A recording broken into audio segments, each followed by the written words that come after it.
రాష్ట్రంలో జర్నలిస్టుల వరుస అరెస్టుల అంశంపై మాజీ మంత్రి హరీష్ రావు రాష్ట్ర డీజీపీతో మాట్లాడారు. పండుగ పూట అర్ధరాత్రి జర్నలిస్టుల ఇళ్లలోకి వెళ్లి తలుపులు పగలగొట్టి అరెస్టు చేయడం అవసరమా అని ప్రశ్నించారు.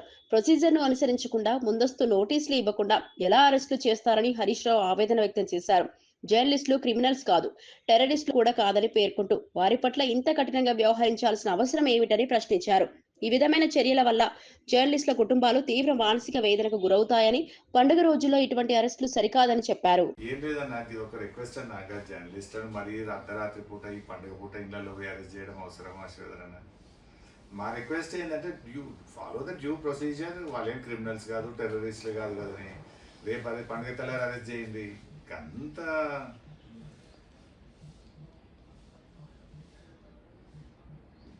దట్స్ ఓకే అన్న, అది ఒక్కటి వరకు ఓకే. మిగతా నన్ను తలుపులు వల్ల కొట్టినారు, ఒకరిద్దరిని తలుపులు వల్ల కొట్టి రాత్రి 12 గంటలకు పట్టుకొచ్చుడు బాగుండదు కదన్న.